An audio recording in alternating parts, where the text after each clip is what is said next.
hiding in plain sight. The indigenous origin of social housing and democracy in the Americas. Sometime around AD 1150, a people called the Mexica migrated south from a place called Aztlan. Its location is now unknown, to take up a new home in the heart of the Valley of Mexico, which now bears the name. Where there they worked eventually to carve out an empire as a Triple Alliance and build its capital at Tenochtitlan, an island city in the Lake Texcoco, one link in a chain of great lakes and lake cities, and part of an urban landscape ringed by mountains. Lacking an urban tradition of their own, the Mexica modeled the layout of Tenochtitlan on that of another city they found, laying in ruins and virtually abandoned, in a valley about one day's journey distant. They called that other city Teotihuacan, the place of gods. It has been some time since anyone lived in Teotihuacan. By the 12th century, when the Mexica arrived, nobody nobody even seems to have remembered the city's original name. Still, the new arrival, still the new arrivals clearly found the city with its two colossal pyramids set against the Cerro Gordo, both alien and alluring, and far too simply to ignore their response. Aside from using it as a model for their own great city, was to fail Teotihuacan in mid and cage its standing remains in a dense forest of names and symbols. As a result, we still see Teotihuacan largely to as the Culhua Mexica eyes. Written references to Teotihuacan from the time it was still inhabited comprise a few tantalizing inscriptions from far to the east in the Maya lowlands, which call it the place of cattle reeds, corresponding to the Nahuatl word Toatolan and evoking a primordial, perfect city by the water. Otherwise, all we have are 16th century transcriptions of all chronicles set down in Spanish and Nahuatl, which which describe Teotihuacan as a place full of mountain pools and primal voids from which the planets sprang at the beginning of time. The planets were followed by gods, and the gods by a mysterious race of fishmen whose world had to be destroyed to make way for our own. In historical terms, such sources are not very useful, especially since we have no way of knowing if these myths were ever told in the city when it was actually inhabited, or whether they were just invented by the Aztecs. Still, the legacy of those stories continues. It was the Aztecs, for instance, who made up the names Pyramid of the Sun, Pyramid of the Moon, and Way of the Dead, which archaeologists and tourists alike use to this day when describing of the city's most visible mountains and the road that links them all. For all the city, for all the city with astronomical calculation, the builders of Tenochtitlan either didn't know or didn't find it important to know then precisely Teotihuacan had last been inhabited. Here at least, archaeology has been able to fill in the gaps. We now know we now we know now that the city of Teotihuacan had its heyday 8 centuries before the coming of the Mexica and more than 1,000 years before the arrival of the Spanish. Its foundation dates to around 1000 BC and its decline to around AD 600. We also know that in the course of those centuries, Teotihuacan became a city of such grandeur and sophistication that could easily put that could easily be put on a par with Rome and at the height of its imperial power. We don't actually know if Teotihuacan was, like Rome, the seat of great empire, but even conservative estimates place its population at around 1,000 BC, at around 1,000 100,000 BC, 100,000, perhaps as much as 5 times the likely population of Mohenjo-daro, Uruk, or any of the other early Eurasian cities we discussed in the last chapter. At its zenith, there were there were probably at least 1 million people distributed across the Valley of Mexico and surrounding lands, many of whom had only visited the great city once, or perhaps only knew someone who had, but nonetheless considered Teotihuacan the most important place in the entire world. This much is broadly accepted by virtually every scholar and historian of ancient Mexico. More controversial is the question of what sort of city Teotihuacan was and how it was governed. Pose this question to a specialist in the study of Mesoamerican history or archaeology, as we often have done, and you'll likely get the same reaction, a roll of the eyes and a resigned acknowledgement that there's just something weird about the place, not merely because it's exceptional size, but because its stubborn refusal to conform to expectations of how an early Mesoamerican city should have functioned.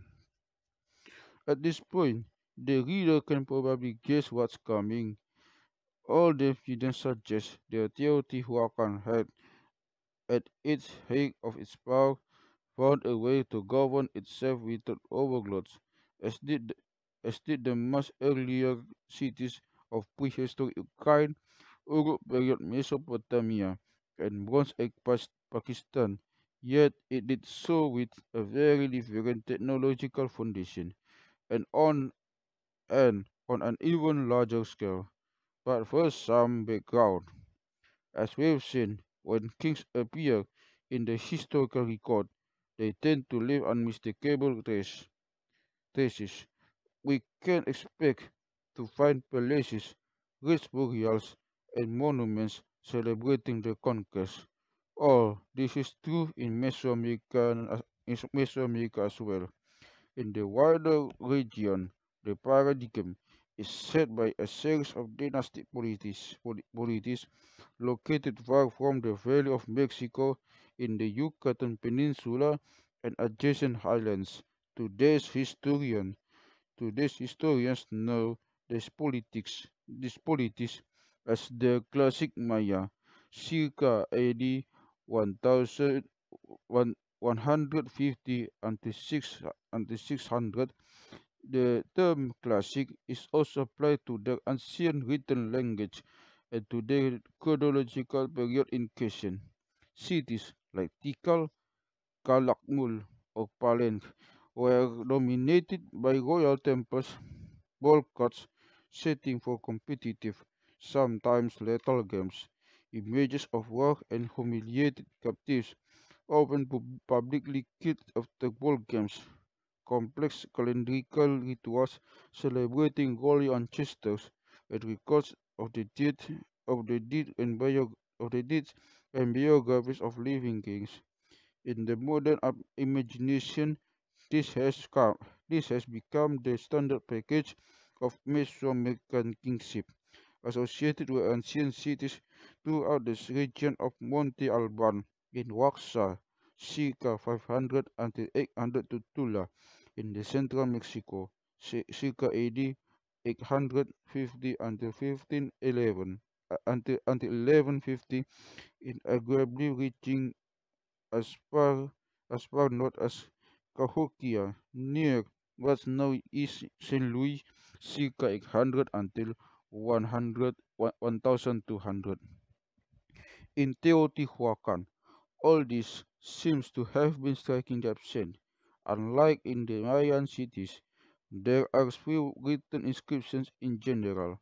For this reason, we don't know what language was spoken by the majority of Teotihuacan's inhabitants, although we know the city was sufficiently cosmopolitan to include among its population both Maya and Zapotec minorities familiar with the use of writing. However, this remains plenty of pictorial art. Teotihuacan citizens Teotihuacan citizens were prolific craft specialists and makers of images, leaving behind everything from monumental stone sculptures to diminutive terracotta figures that could be held in the palm, as well as vivid wall paintings bursting with human activity. Picture something like the carnivalesque feel of a Bruegel street scene, and you are not too far off. Still, nowhere among the some thousands of such images do we find even a single representation of a ruler taking, by, binding or otherwise dominating a subordinate, unlike in the contemporary arts of the Maya and Zapotec, where there is a constant theme. Today's scholars pore over Teotihuacan imagery, searching for anything that might be construed as a kingly figure, but largely they fail. In many cases, the artist seems to have deliberately frustrated such efforts, for instance, by making all the figures in a given scene exactly the same size. Another key element of royal display in the ancient kingdom of Mesoamerica, the ceremonial ball court, is also conspicuous by its absence at Teotihuacan. Neither has there been found an equivalent to the great tombs of Siyaj, Chanquail, Tikal, or Keinch, Jabal Janapakal in Palenque, and not for lack of trying. Archaeologists have come through the ancient tunnels around the pyramids of the sun and the moon and under the temple of the feather serpent, only to discover that the passages do not lead to royal tombs and even rope out tomb chambers, but to tonic labyrinths and mineral-crusted shrines, evocations of other worlds, no doubt, but not the graves of sacred rulers. Some have suggested that the self-conspicuous rejection of outside convention at Teotihuacan runs ever deeper. For instance, the city artists appear to have been aware of formal and compositional principles found among their Mesoamerican neighbors and to have set about deliberately inverting them. When Maya and Zapotec art draws on a tradition of relic carving derived from the earlier Olmec kings of Veracruz, favoring curves and flowing forms, the sculpture of Teotihuacan shows humans and humanoid figures as flat composites tightly fitted to angular blocks. Some decades, al- some decades ago, this contrast led Esther Pastori, a Hungarian-American art historian who spent much of her career studying Teotihuacan's art and imagery, to a radical conclusion. What we have, she argued, with Highland Teotihuacan and the lowland Maya is nothing less than a case of conscious cultural inversion of what we've been calling seismogenesis, but this time on the scale of urban civilizations. Teotihuacan, in pastorist view, created a new tradition of art to express the ways in which its society was different from that of its contemporaries elsewhere in Mesoamerica. In doing so, in doing so, it rejected both the specific visual trope of ruler and captives and the glorification of aristocratic individuals in general. In this, it was strikingly different from both the earlier cultural tradition of the Olmec and from contemporary Maya polities. If the visual arts of Teotihuacan celebrated anything, Pasteur insisted, then it was the community as a whole and its collective values which, over a period of some centuries, successfully prevented the emergence of dynastic personality cults. According to Pastore, Teotihuacan was not, was not just anti-dynasty in spirit, it was itself a utopian, a utopian experiment in urban life. Those who created it thought of themselves as creating a new and different kind of city, a toland for the people with over lots of kings, following in pastorist footsteps. Other scholars, eliminating virtually every other possibility, arrive at similar conclusions. In its early years, they concluded Teotihuacan had gone some way down the road to authoritarian rule, but then around AD 300, suddenly reversed course. Possibly, there was a revolution of sorts, followed by a more equal distribution of the city's resources and the establishment of a kind of collective governance. The general consensus among those who know the site best is that Teotihuacan was, in fact, a city organized along some sort of self-consciously egalitarian lines, and as we've seen in what historical terms, all this is not merely a suite of anomalous of scholars or anyone else, for that matter, tend to assume. It's equally It is equally true if we simply try to understand Teotihuacan within its Mesoamerican context. The city didn't come out of nowhere. While there might be a recognizable package of Mesoamerican kinship, there also appears to have been a very different, dare we say, Republican tradition as well. What we propose to do in this chapter then is bring to the surface this neglected strand of Mesoamerican social history, one of urban republics, large-scale projects of social welfare, and indigenous forms of democracy that can be followed down to the time of Spanish conquest and beyond, in which we first consider an example of stranger kings in the Maya lowlands and their affiliation with Teotihuacan. Let us let us start by leaving behind the city itself and the valleys and the plateaus of central Mexico for the tropical forest kingdoms of the classic Maya, whose ruins lie to the east. In Mexico's Yucatan Peninsula and within the modern countries of Guatemala, Belize, Honduras, and El Salvador. In the 5th century AD, something remarkable happens in the art and writing of some of these Maya city-states, including the largest and most prominent among them, Tikal.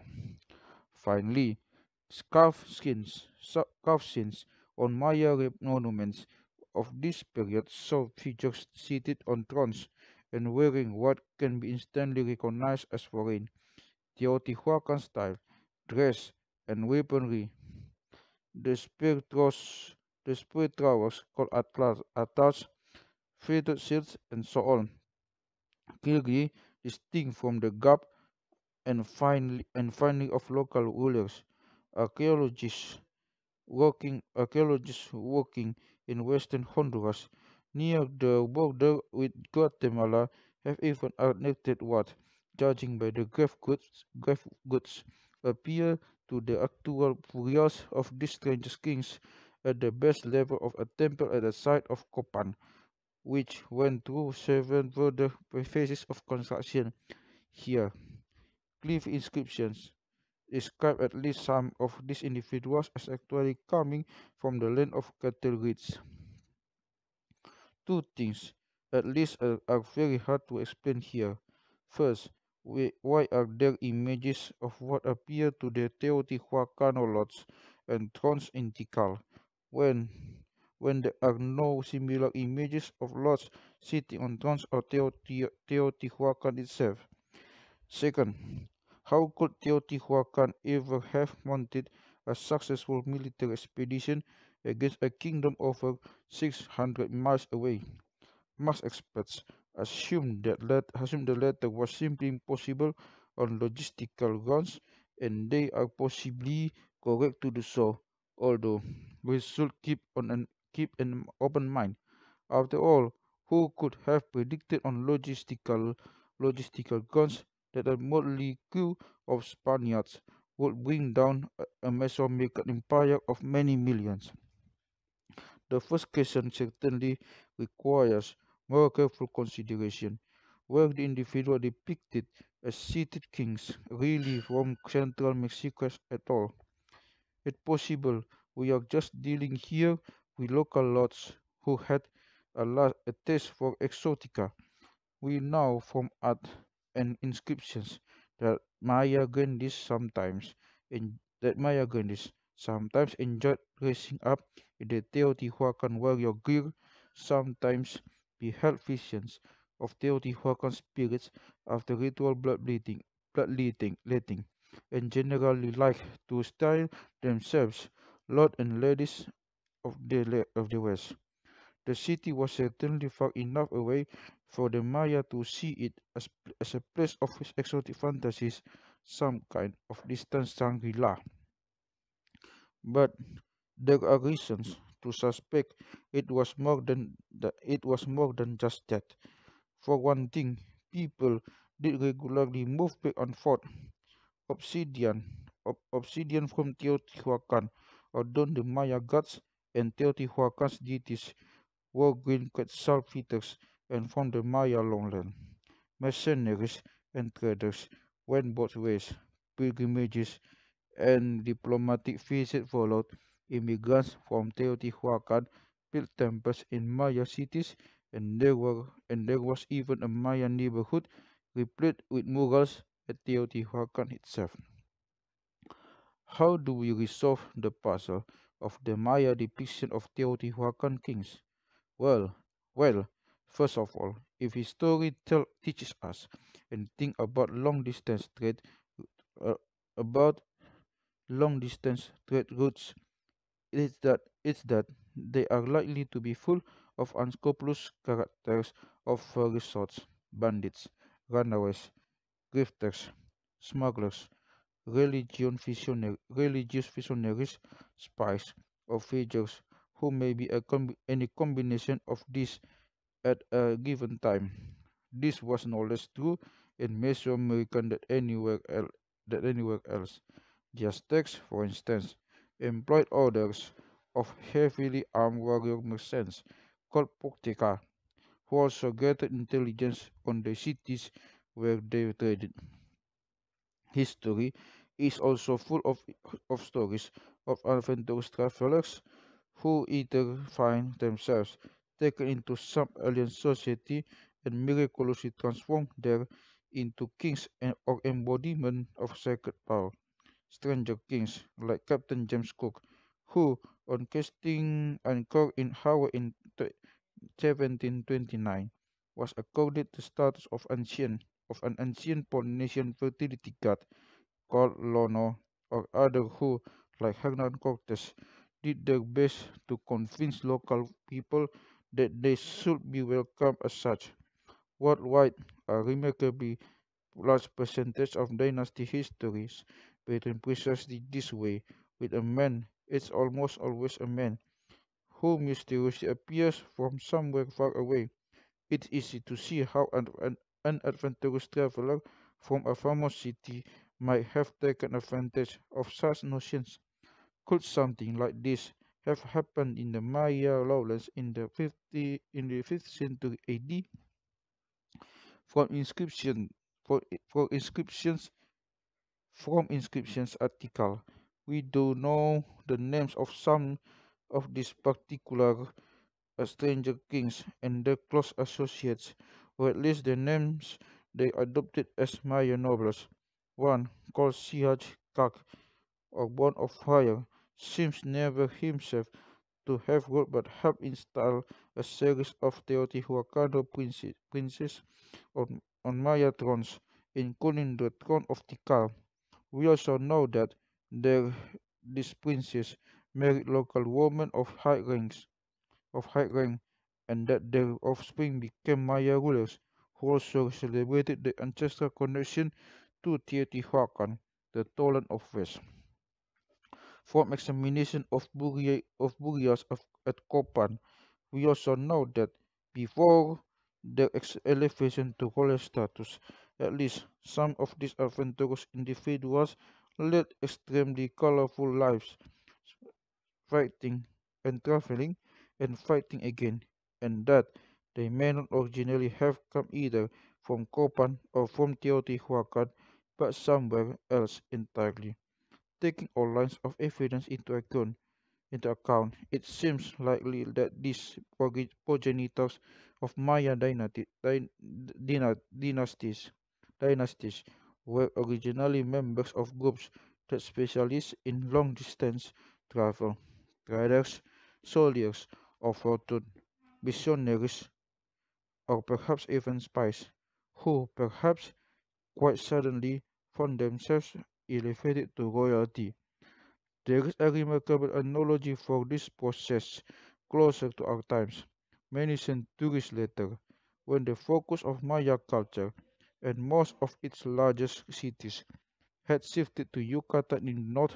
A similar wave of central Mexican influence occurred, most dramatically evident in the city of Chichen Itza, whose temple of the warriors seems to be directly modeled on the Toltec capital of Tula, a later Tolan.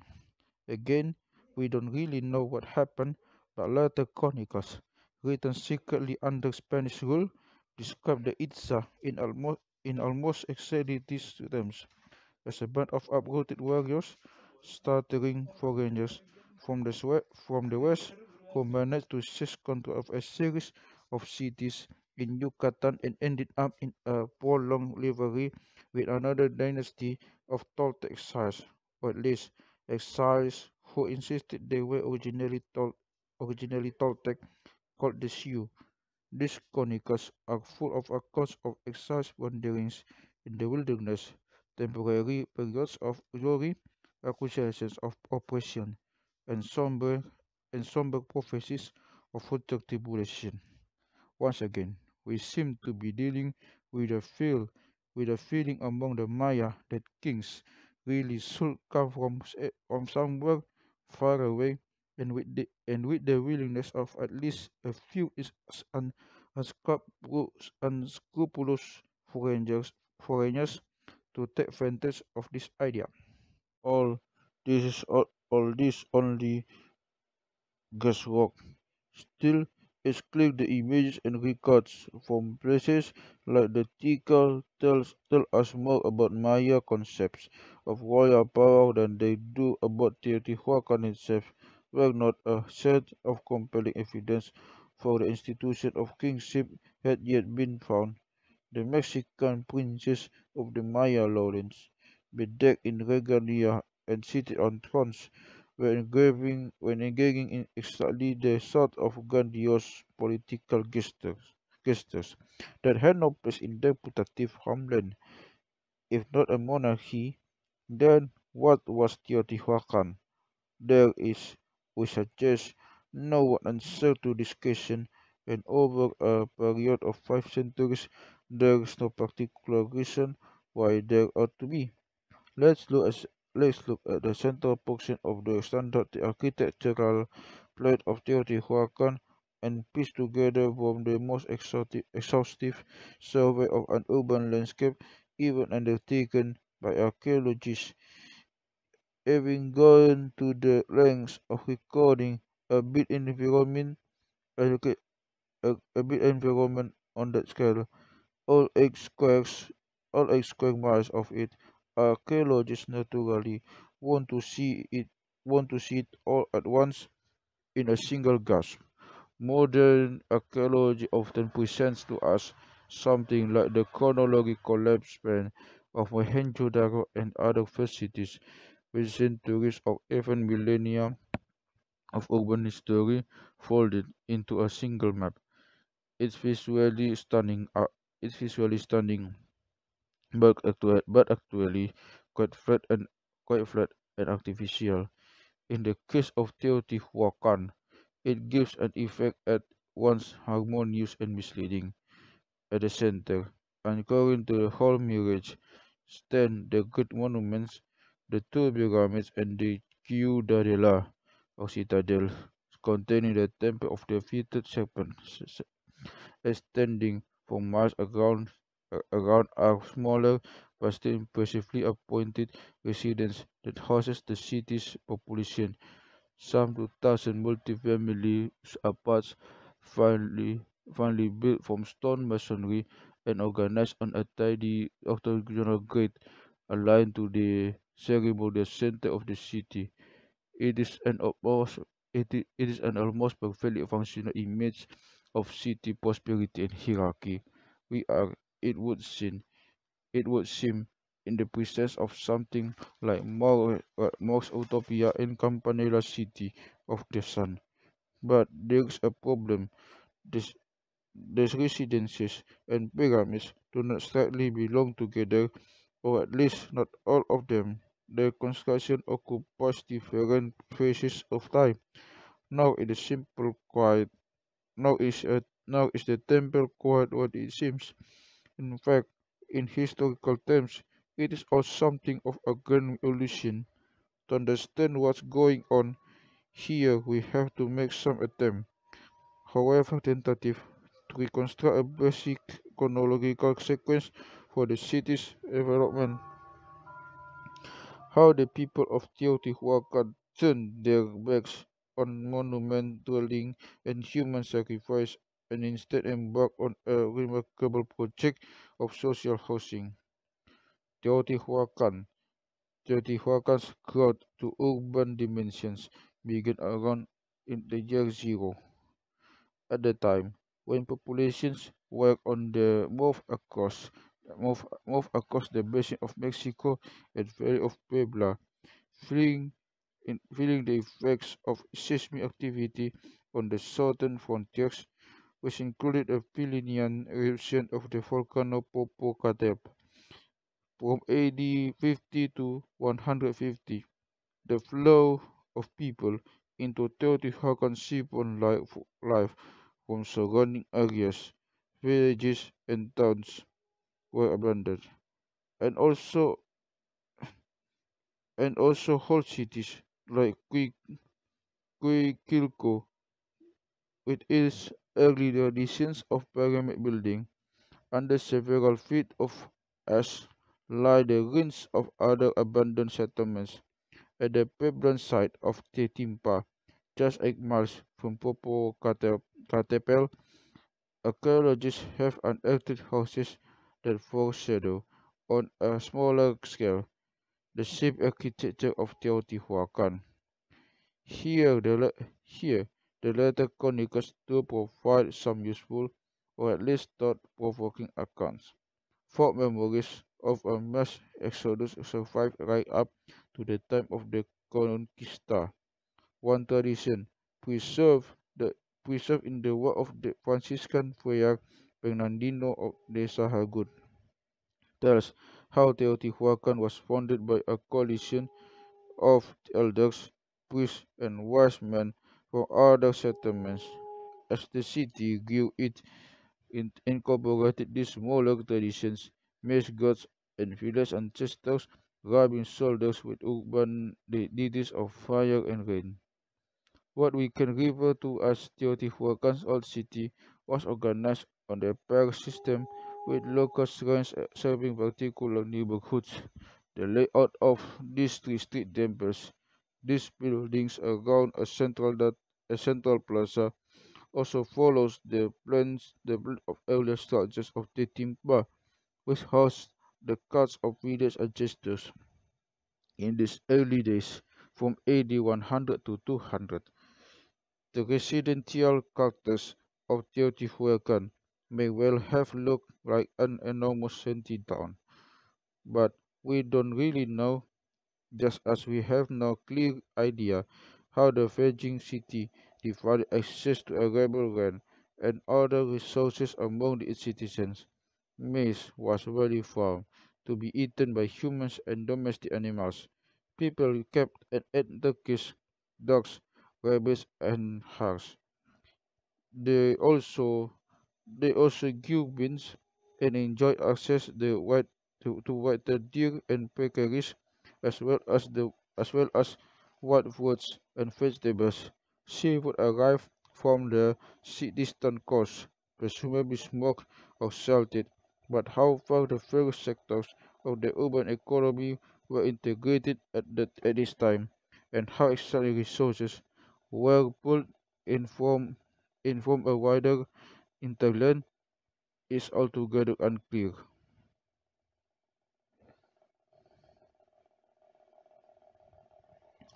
What we can say is that the Teotihuacanos' efforts to create a civic identity focus initially on the building of monuments, the raising of sacred city in the midst of the wider urban sprawl.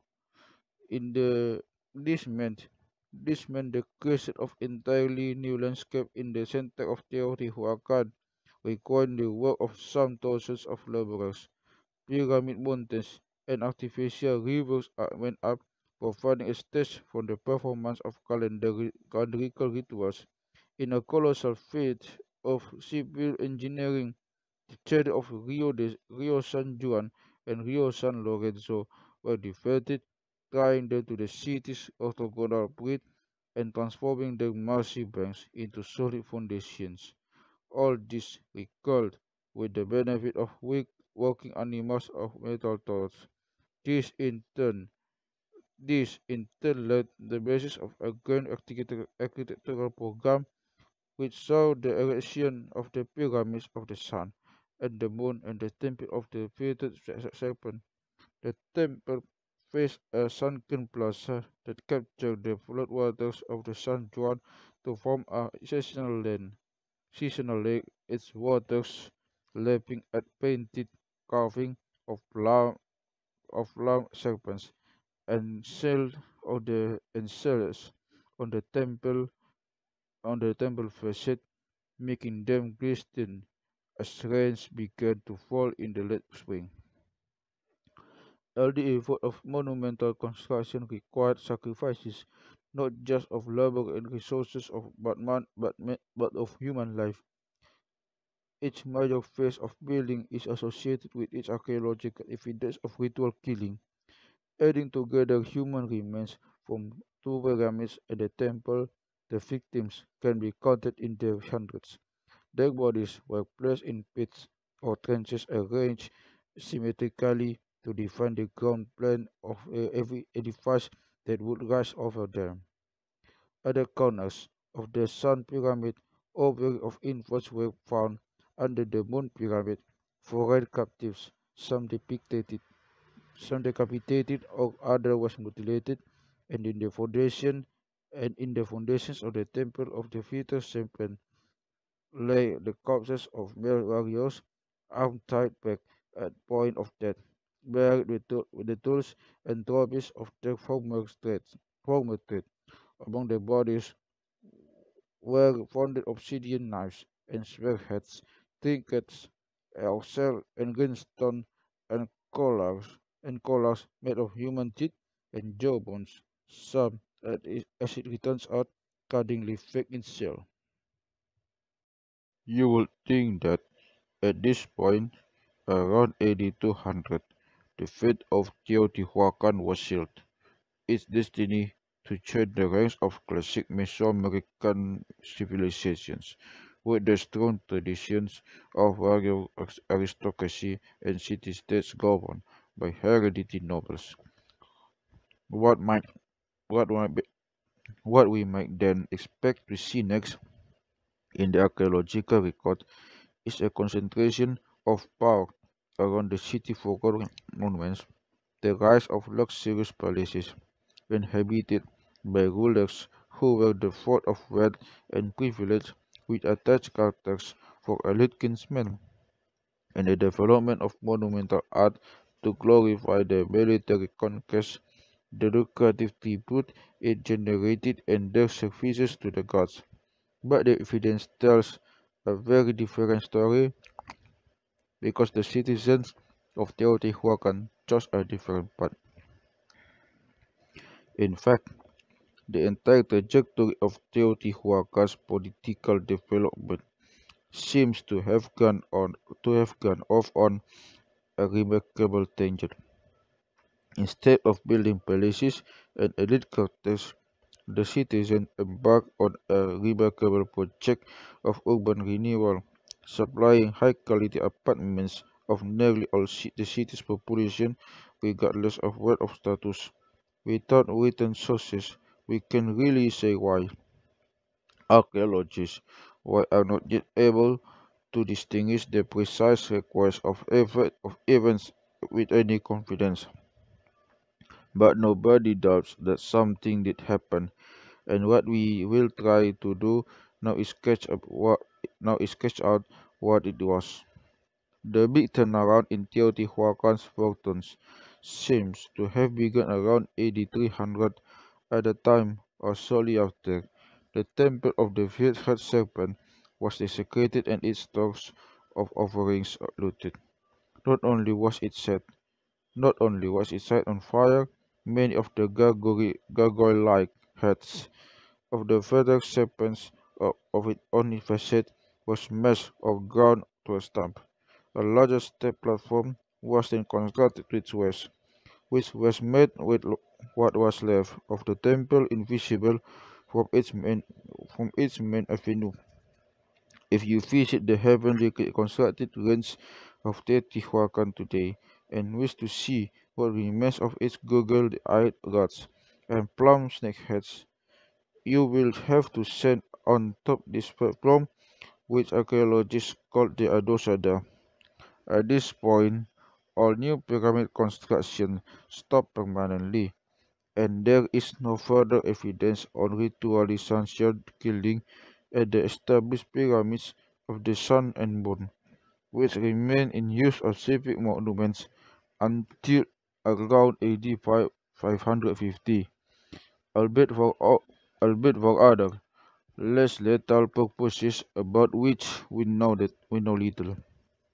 Instead, what we see after AD 300 is an extraordinary flow of urban resources into the provision of excellent stone-built housing, not just for the wealth, not for ju- not just for the wealthy or privileged, but for the great majority of Teotihuacan's population.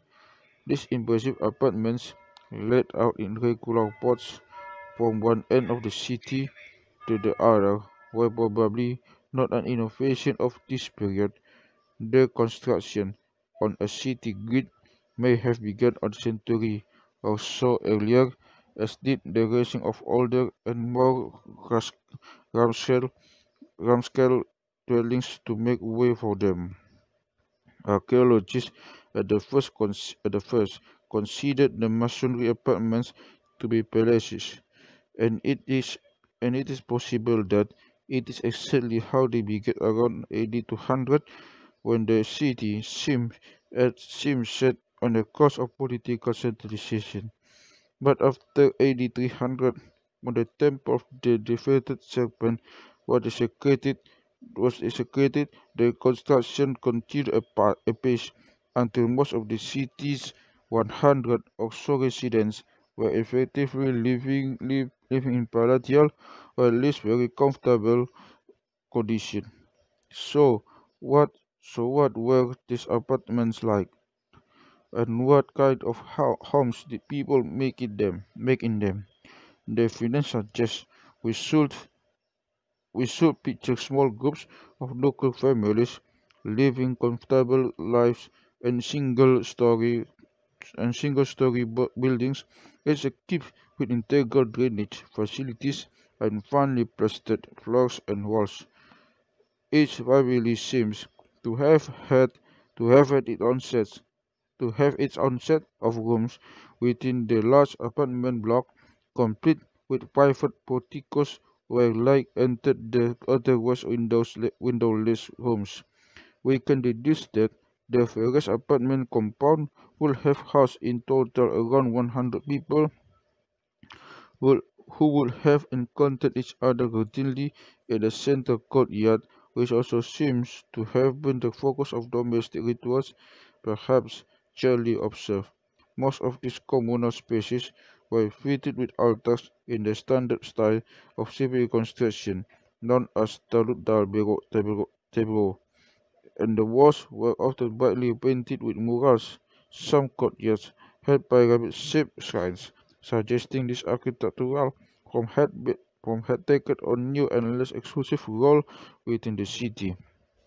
Rene Milon, the archaeologist, responsible for producing the first detailed map on Teotihuacan's layout, felt that the apartment compound was actually invented as a form of social housing designed for urban life in a city that was becoming increasingly crowded, perhaps approaching the chaotic.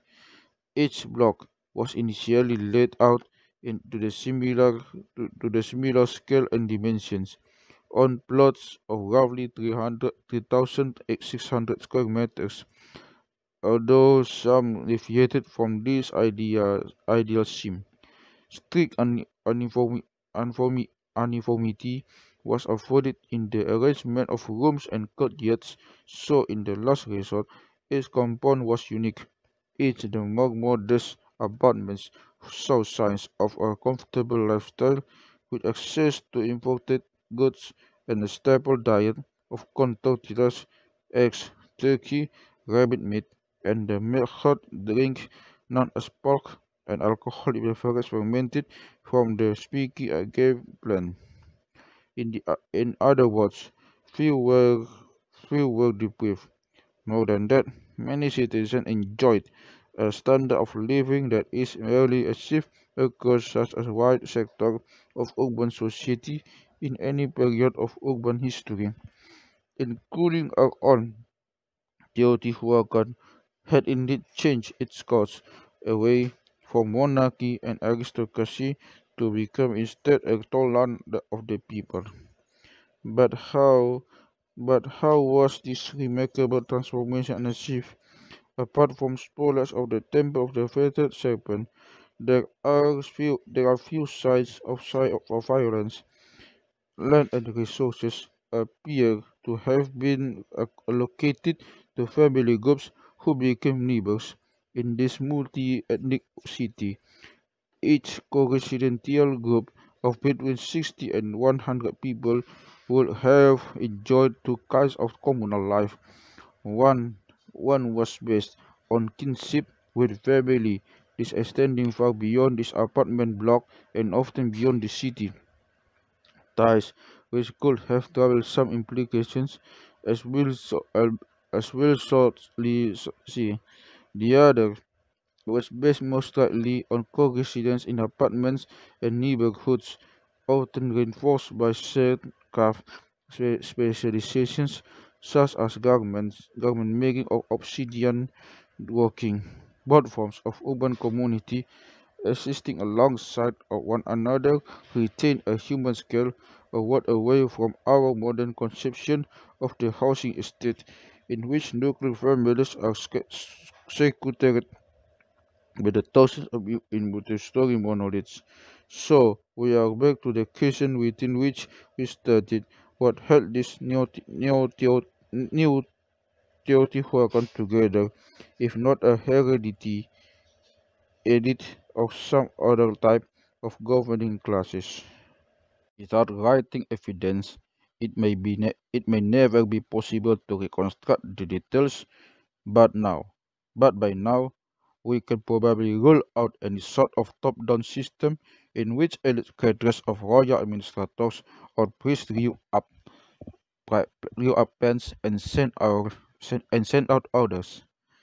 A more likely possibility is that authority was distributed among local assemblies, perhaps answerable to a governing council.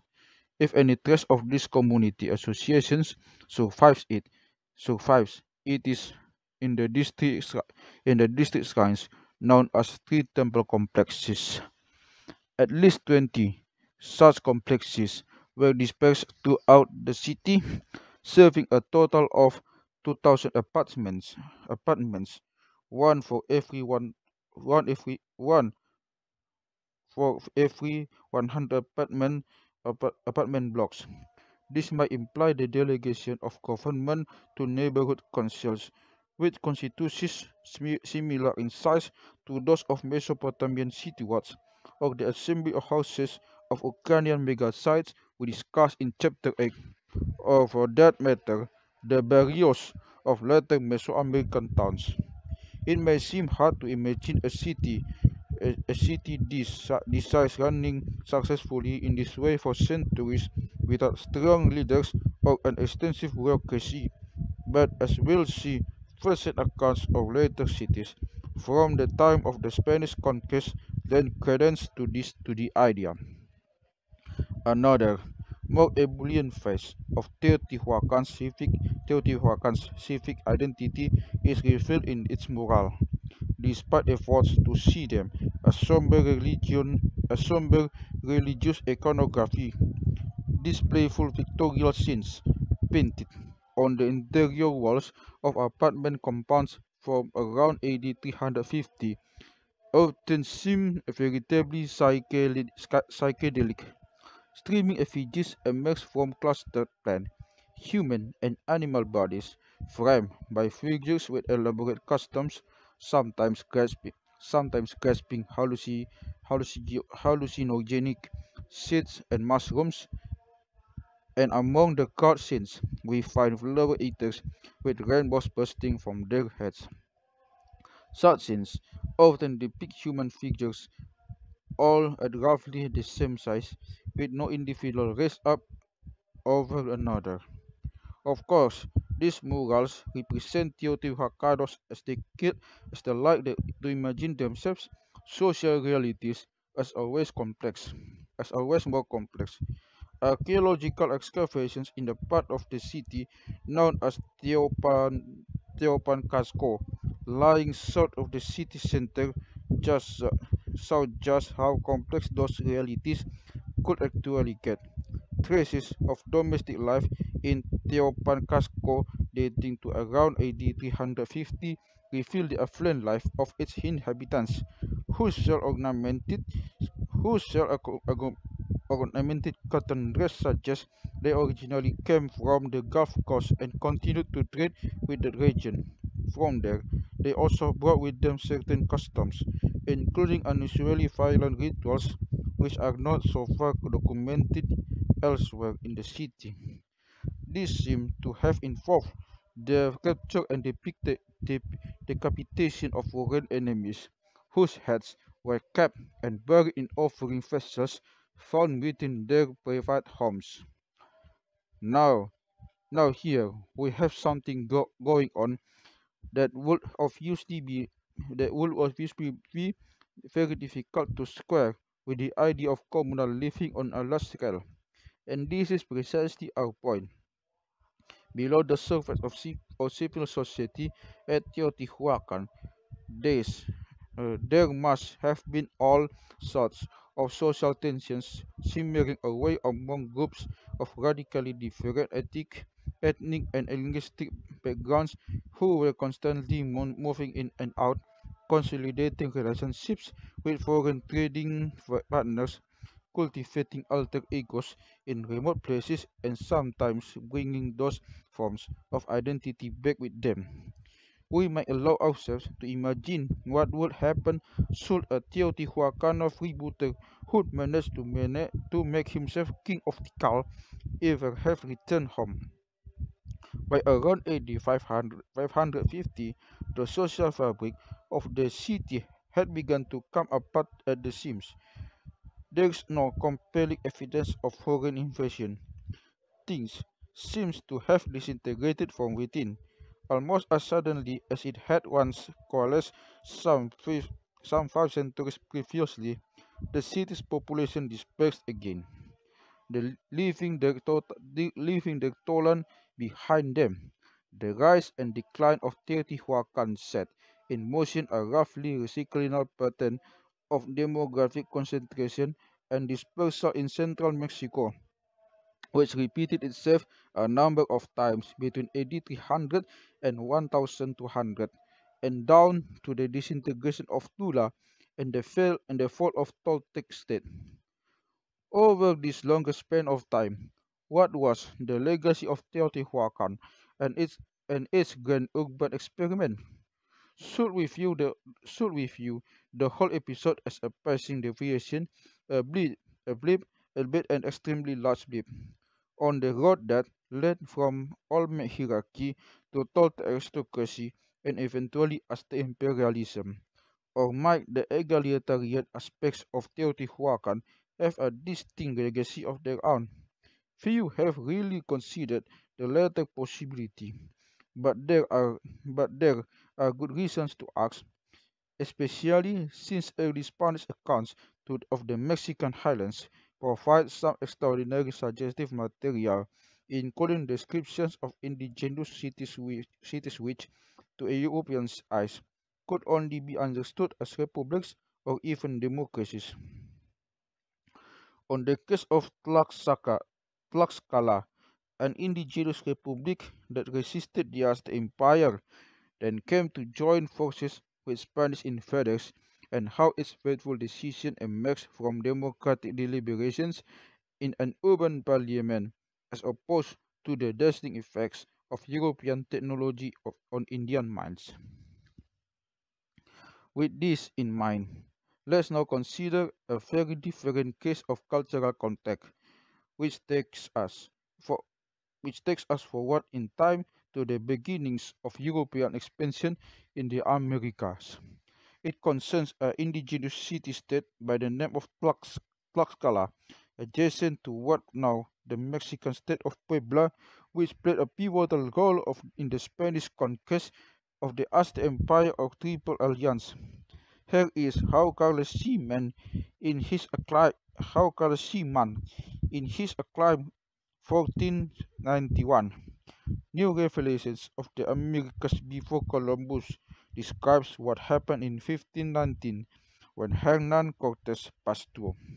Marching inland from the sea, the Spanish at first fought repeatedly with Tlaxcala, a confederation of small kingdoms that had maintained its independence, its, its, its independence despite repeated alliance incursions. Thanks to their guns, horses, and steel blades, the foreigners who won every battle, even with Tlaxcala's huge numerical advantage. But Cortes' forces shrank with every fight. He was on the verge of losing everything when the four Tlaxcala kings abruptly reversed course, concluding from the results of the battles that they could wipe out the Europeans, thought at great cost. The Indian leaders offered what seemed a win-win deal. They would stop attacking Cortes, sparing his life, the life of the surviving Spaniards, and those of many Indians, if he in return would join with Tlaxcala in a united assault on the hated Triple Alliance. Now, there's a basic problem with this account. There were no kings in Tlaxcala. Therefore, it could not in any sense be described as a confederation of kingdoms. So, how did man come to think there were? As an award-winning science journalist, but not a specialist in the history of 16th century Mesoamerica. He was at the mercy of secondary sources at this, and this, it turns out, is is where much of the problem begins. No doubt men must have assumed, as would any reasonable person, that if Tlaxcala were anything other than a kingdom, say a republic or a democracy, or even some form of oligarchy, then the secondary literature would have been full of lively debates about what this implies, not just for our understanding of the Spanish conquest as a key turning point in modern world history, but for the development of indigenous societies in Mesoamerica, or indeed for political theory in general. Oddly, he'd been wrong to assume this. Finding ourselves in a similar position, we decided to delve a little deeper. What we found, we must admit, was rather startling, even to us. Let's begin by comparing Man's account to the one Cortes himself addressed to his king, the Holy Roman Emperor Charles V.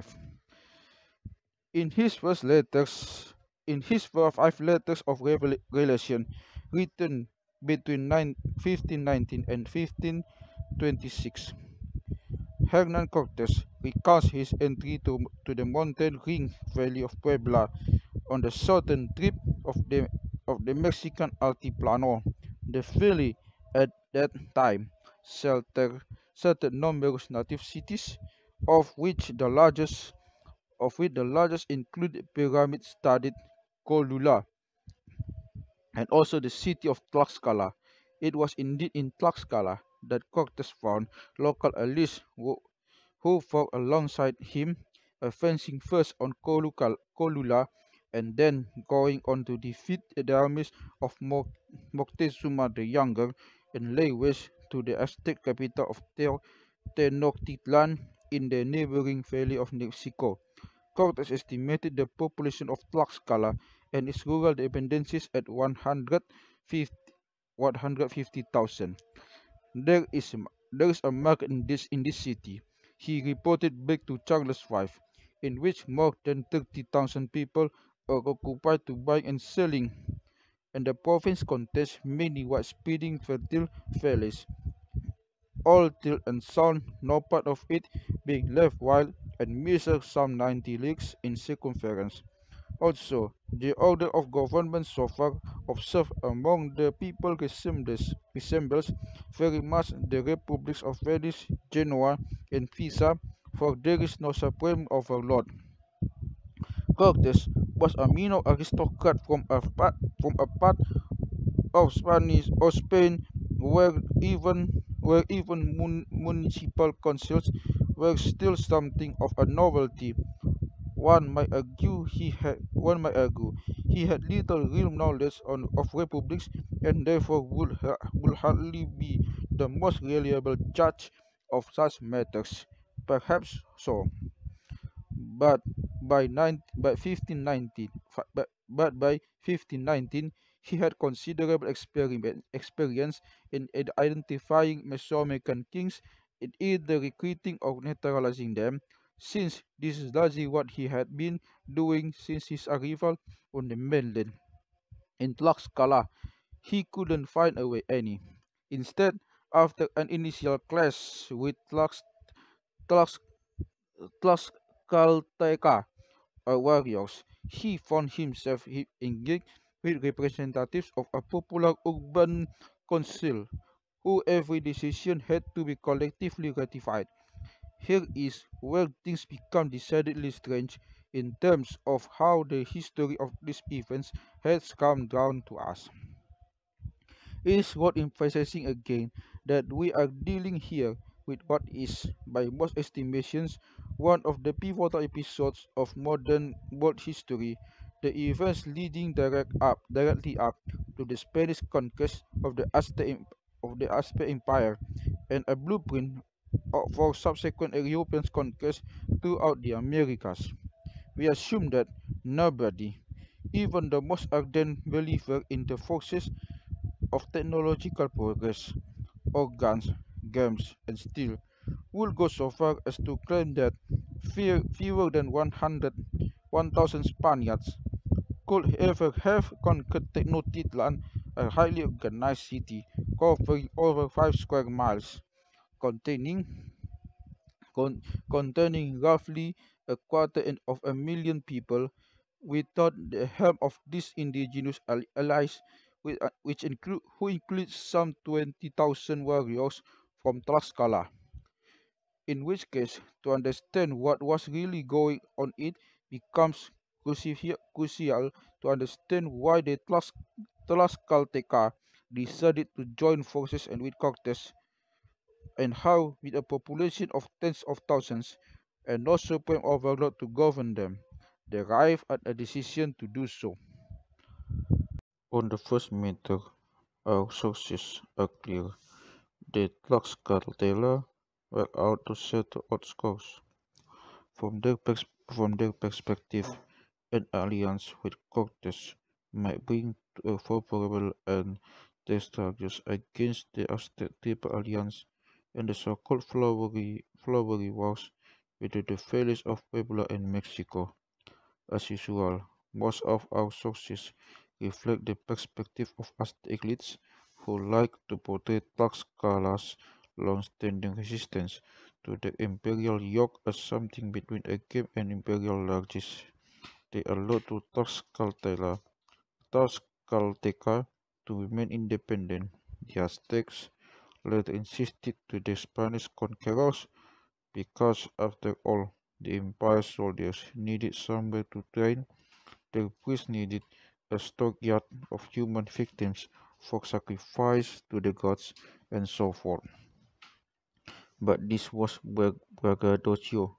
In fact, Tlaxcala and its Otomi guerrilla units had been holding the Aztecs successfully at bay for generations. The resistance was not just military. Tlaxcalteca cultivated a civil ethos that worked against the emergence of ambitious leaders and hence potential kislings, a context sample to Aztec principles of governance. Here we come to the crux of the problem. Politically, the Aztec capital of Tenochtitlan and the city-state of Tlaxcala embodied opposite ideas, no less than, say, ancient Sparta and Athens. Still, little of this history is known because the story we've become used to telling about the conquest of the Americas is an entirely different one. The fall of Tenochtitlan in 1521 is often used to illustrate what some feel to be deeper underlying currents of change in human societies, the forces that give history its overall shape and direction.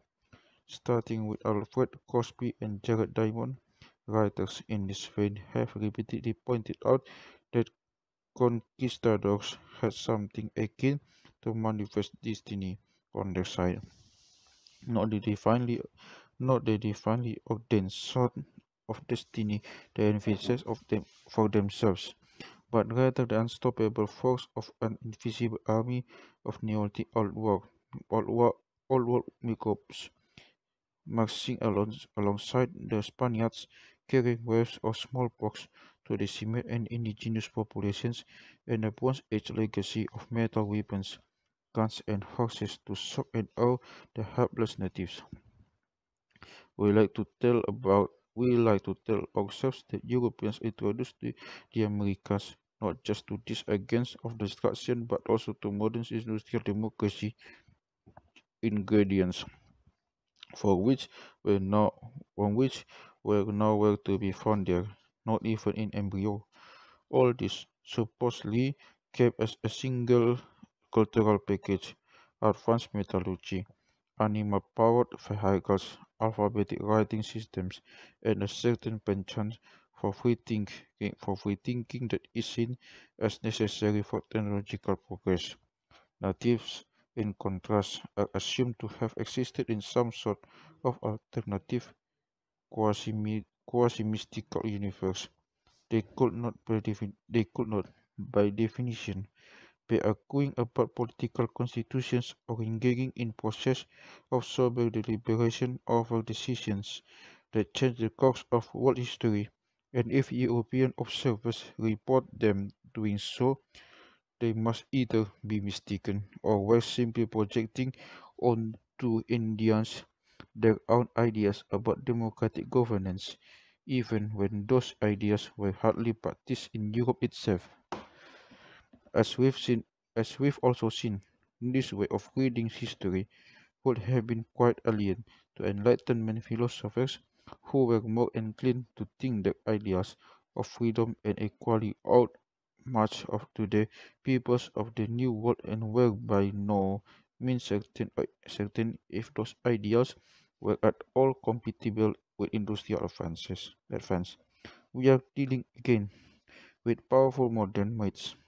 Some myths don't merely inform what people say to an ever greater extent than certain things go unnoticed.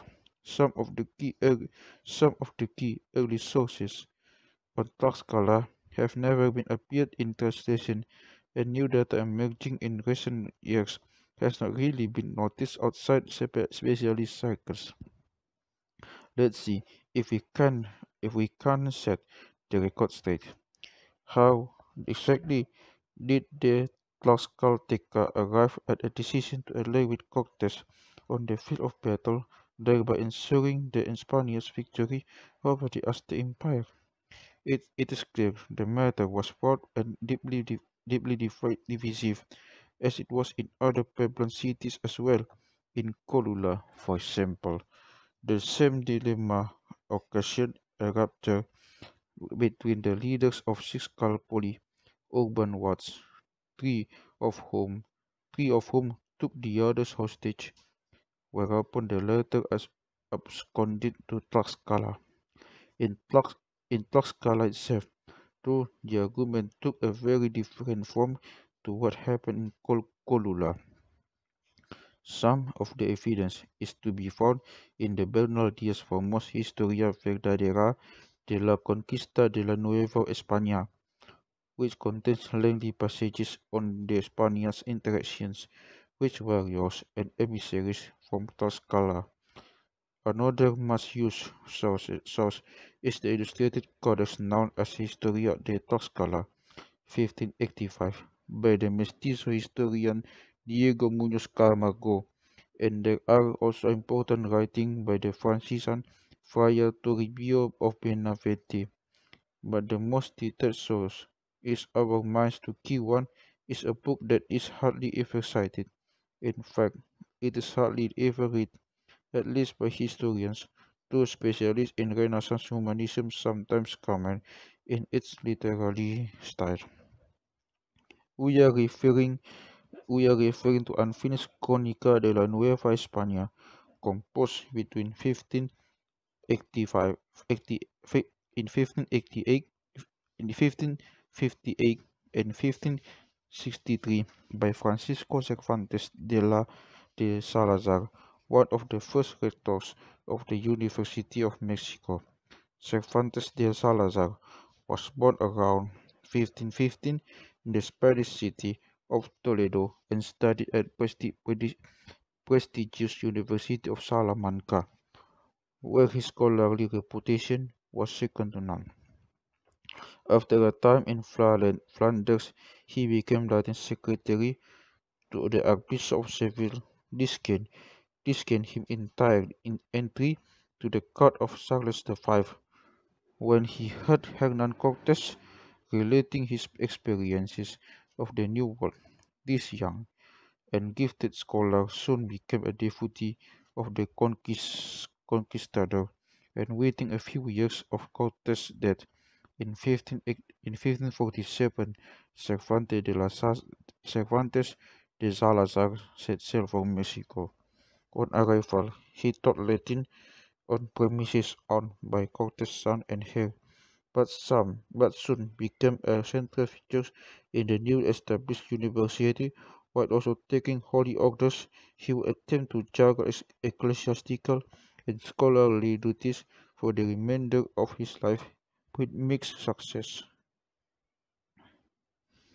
In 50 in 1558, the municipality of Mexico, composed mainly of first-generation conquistadors or their descendants, were sufficiently impressed with Cervantes de la Salazar's scholarly abilities to grant him his greatest wish, an annual stipend of 200 gold pesos to support his composition of a general history of New Spain, focusing on the themes of discovery and conquest.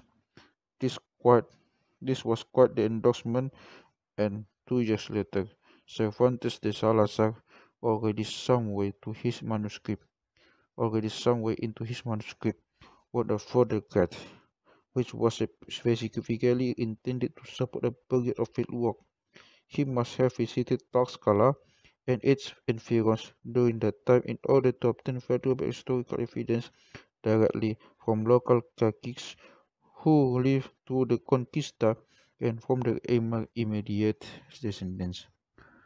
The municipality appears to have kept its appointed chroniclers on the tight list, demanding them only updated on his manuscript. His last submission came in 1568, 1563, by which time, despite his best efforts, he was embroiled in a bitter ecclesiastical dispute that put him on the wrong side of the General Inquisitor, the powerful Pedro Moya de Contreras.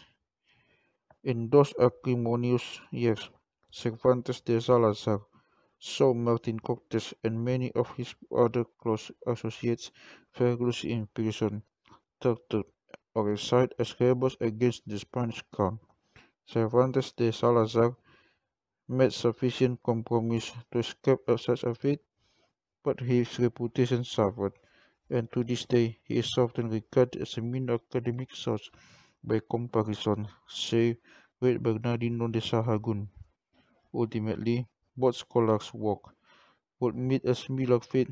They referred to the imperial consuls of the Indies and the Inquisitor in Spain for obligatory censorship of matters relating to idolatrous practices, to not, it seems, on matters of indigenous politics, without allowing any original or copy to remain in circulation.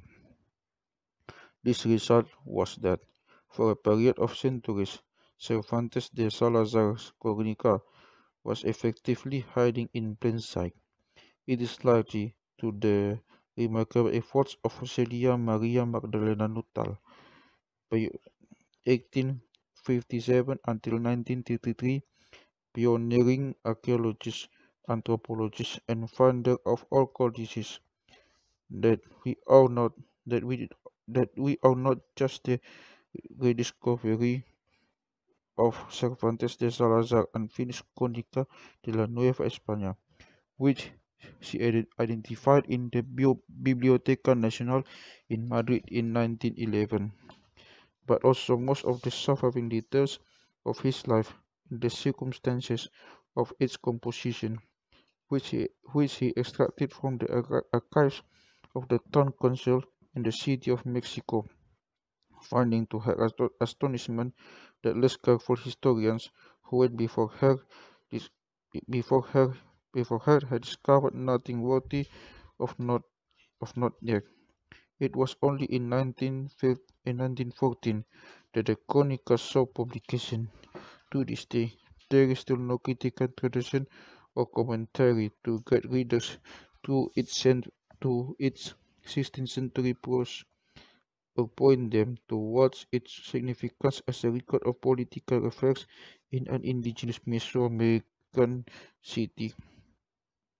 Critics have emphasized that Cervantes de Salazar was writing a few decades after the facts are described, basing his chronicle on earlier accounts, but this is equally true of other key sources regarding the Spanish conquest. They also note he wasn't a particularly competent ethnographer in the mold of, say, Sahagún, being more steeped in the works of Horace and Livy than the indigenous traditions of Mexico. All this may be true, just as it is true that the literary tradition prevailing at the time tended to invoke Greek and especially Roman examples at the drop of a hat. Still, the Chronica is clearly not a special kind of projection of Salazar's classical training. It contains rich descriptions of indigenous features and institutions from the time of Spanish invasion, which bear no resemblance to any classical sources and which in many cases are corroborated by first-hand accounts, but are not, apparently, in those other accounts are the data that Cervantes de la Salsa provides. Of special interest to us are those extended sections of the Chronica that deal directly with the governing council of Tlaxcala and its deliberations over whether to ally with the Spanish invaders, that include lengthy accounts of speeches and diplomatic gifts going back and forth between representatives of the Spaniards and their Tlaxcalteca counterparts, whose oratory in council occasioned much admiration. According to Cervantes de Salazar, those who spoke for Tlaxcala included elder statements such as Xicotencat the Elder. Further, to the military general also named Xicotencal, who is still lioness in the state of Tlaxcala to this day, but also masters of commerce, religious experts, and the top legal authorities of the time. What Salazar describes in these remarkable passages is evidently not the working of a royal court, but of a matter urban parliament, with sought consensus for its decisions to reason argument and lengthy deliberations, carrying on which when necessary for weeks at a time. The key passages are in Book 3.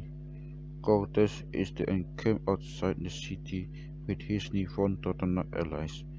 Ambassadors move back and forth between the Spaniards between the Spaniards and the Ayuntamiento or city council of Tlaxcala, where deliberations of commence.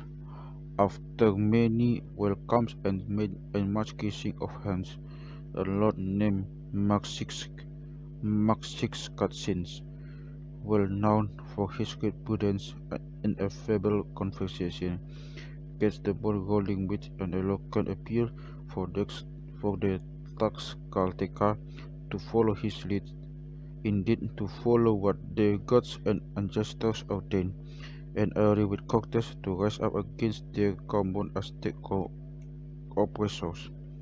His reasoning is widely accepted in the council until that is Xicotencatl the Elder, by then over 100 years old and almost blind, intervenes. A chapter follows, detailing the brave speech that Xicotencatl made, contradicting Maxix Katsin. Noting, he reminds the council is harder to resist than an enemy within, which is what the newcomers will likely become if welcome into town. Why? Asks Xicotencatl.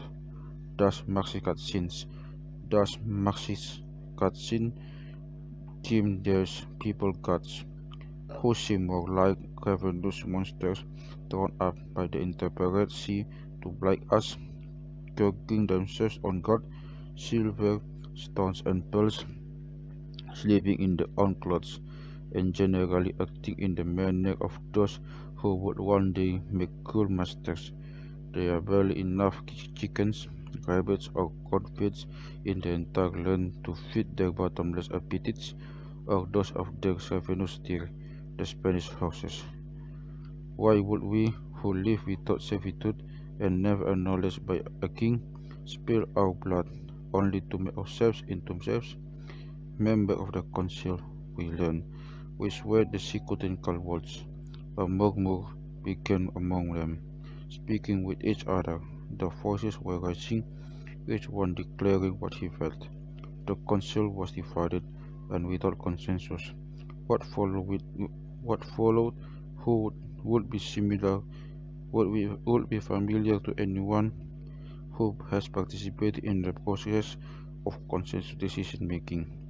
When matters aim to come to loggerheads, rather than putting it to a vote, someone proposed a creative synthesis. Tebilotekut, one of the city's four senior justices, stepped in with a cunning plan. To satisfy both sides of the debates, Cortes would be invited into the city, but as soon as he entered Tlaxcalteca territory, the city's leading general, Xicotencatl the Younger, would ambush him together with a contingent of Otomi warriors. If the ambush succeeded, they would be heroes.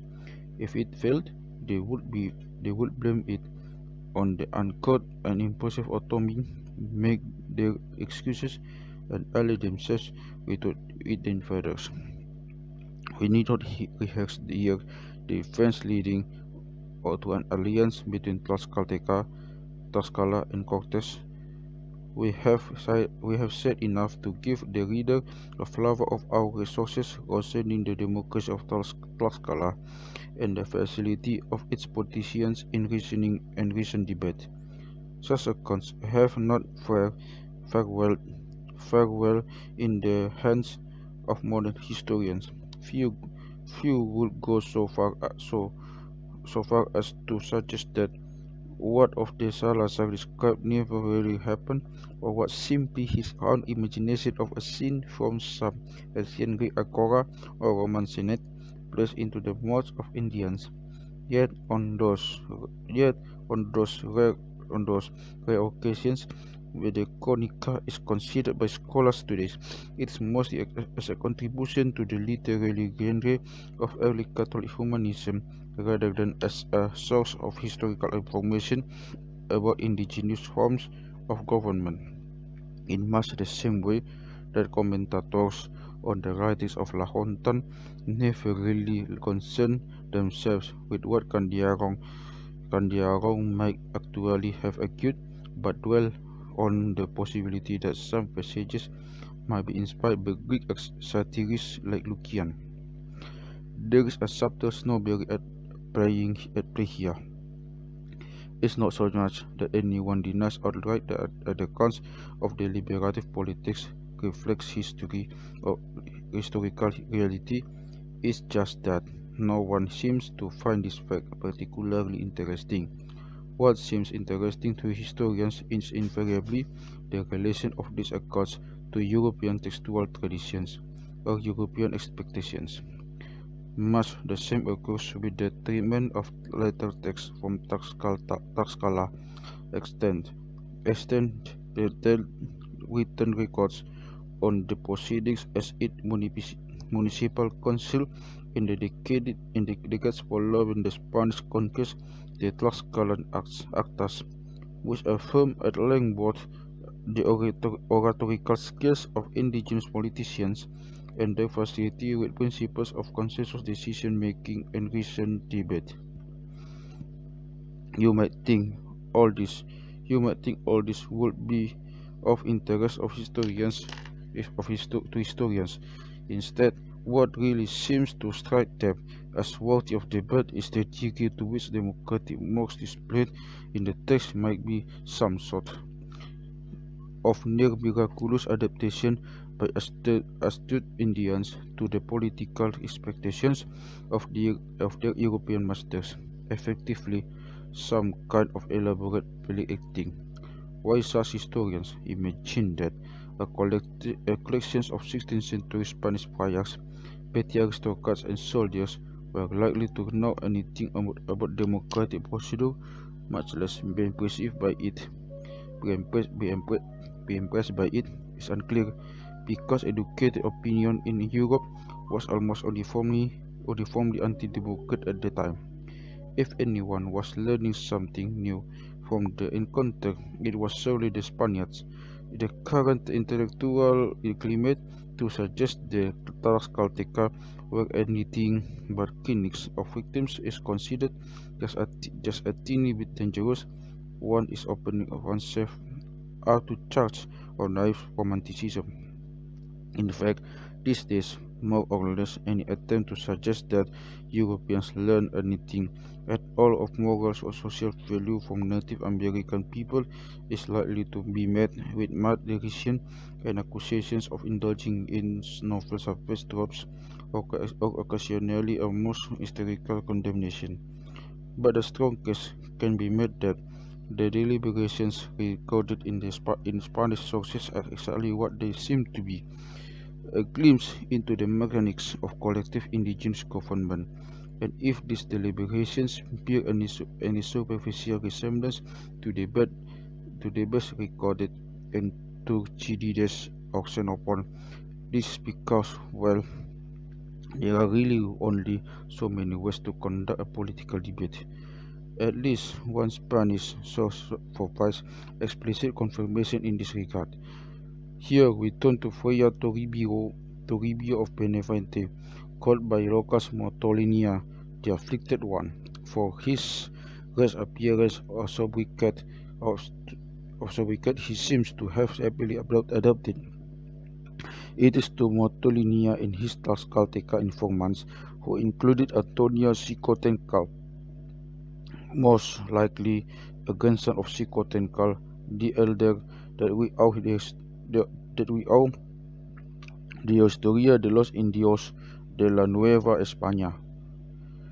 Motolinia confirms Cortes' original observation that Tlaxcala was indeed an indigenous republic governed not by a king, nor even by rotating office holders as a colula, by a court of elected officials directly answerable to the citizenry as a whole. Exactly how many sat on the High Council of Tlaxcala is not clear. Spanish sources suggest any number of 50 to 100. Perhaps it depended on the matter at hand. Neither, unfortunately, does he tell us anything in the detail. How about these individuals were selected for office, or who was eligible? Other Pueblan cities, including Goya ones, rotated official duties among representatives of Calpoli. On the topic of Tlaxcalteca, most of the on the topic of Tlaxcalteca, most of political training and instruction, however, Motolinia's account comes alive. Those who aspire to a role on the Council of Tlaxcala, far from being expected to demonstrate personal charisma on the ability to outdo rivals, did so in a spirit of self-deprecation. Even same, they were required to subordinate themselves to the people of the city. To ensure that this subordination was no mere so, each was subject to trials, starting with mandatory exposure to public abuse, regarded as a proper reward of ambition, and then, with one's ego in tatters, a long period of seclusion in which the aspiring politicians suffered ordeals of fasting, sleep deprivation, bloodletting, and a strict regime of moral instruction. The initiation ended with a coming out of the newly constituted public servant amid fasting and celebration. Clearly, taking of office in this indigenous democracy required personality traits very different to those we take for granted in modern electoral politics. On this latter out, it is worth recalling that ancient Greek writers were well aware to tendency of elections to throw up charismatic leaders with tyrannical pretensions. This is why they consider elections an aristocratic mode of political appointment, quite at odds with democratic principles, and why for much of European history the truly democratic way of filling offices was assumed to be by lottery. Cortes may have raised Tlaxcala as an agrarian and commercial Arcadia, but as Motolinia explains, when its citizens thought about their own political values. They actually saw those values as coming from the desert. Like other Nahuatl speakers, including the Aztecs, Tlaxcalteca, like to claim they were descended from Chiquimex. These were considered the original hunter-gatherers who lived ascetic lives in the deserts and forests, dwelling in primitive huts, ignorant of pillars of city life, rejecting corn and cooked food, bereft of clothing, of organized religion, and living on wild things alone. The ordeal endured by aspiring consulos in Tlaxcala were, re- were reminders reminders of the need to cultivate Chikimek qualities, ultimately to be balanced by the total virtues of an urban warrior, and just where the correct balance lay was much debated among the Tlaxcalteca. If all this of if all this sounds a little familiar, we must ask ourselves why. The Spanish friars will no doubt have heard echoes in these tales of old war tropes for republican virtue, the same atavistic street running from the biblical prophets to Ibn Khaldun, not to mention their own ethic of world renunciation. Their correspondence are so close that one begins to wonder if in their, auto, in their autoethnography, the Tlaxcalteca in this case actually did present themselves to Spaniards in terms which they know could be instantly recognized and understood. Certainly, we know that the citizens of Tlaxcala staged some remarkable theatrical spectacles for the benefit of the conquerors, including a 1539 pageant of the Crusader conquest of Jerusalem, in which the climax of mass baptism of actual pagans dressed up, as monks. Spanish observers may even have learned from Tlaxcalteca or Aztec sources what it means to have once been a noble savage, nor can we rule out the possibility that indigenous Mexican ideas on the subject just entered wider streams of European political thought that gathered force only in the days of Rousseau, who state of nature maps with alarming fidelity onto Montolinia account of the Chiquimex, right down to the primitive hut dwellings in which they were supposed to have lived. Perhaps some of the seeds of our evolutionary story about it about how it all began with simple egalitarian hunter-gatherers were sown right there in the imaginations of city-dwelling Amerindians. But we disagree. Amid all this mutual positioning, what can we really conclude about the political constitution of Tlaxcala at the time of the Spanish conquest? Was it really a functioning urban democracy? And if so, how many other such democracies might have existed in the pre-Columbian Americas? Or are we confronting a mirage, a strategic conjuring on the idea of Commonwealth, supplied to a receptive audience of millenarian friars, where elements of history and mimesis were at work? If all we had to go on were written sources, there would always be room for doubt, but archaeologists confirm that by the 4th century AD, the city of Tlaxcala was, in fact, already organized on an entirely different basis to Tenochtitlan. There is no sign of palace or central temple, and no major ball court, an important setting recalled for royal ritual in the other Mesoamerican cities. Instead, archaeological survey reveals a cityscape given almost entirely to the well-appointed residence of its citizens, constructed to the uniformity high standards around more than 20 district plazas, all raised up on grand earthen terraces.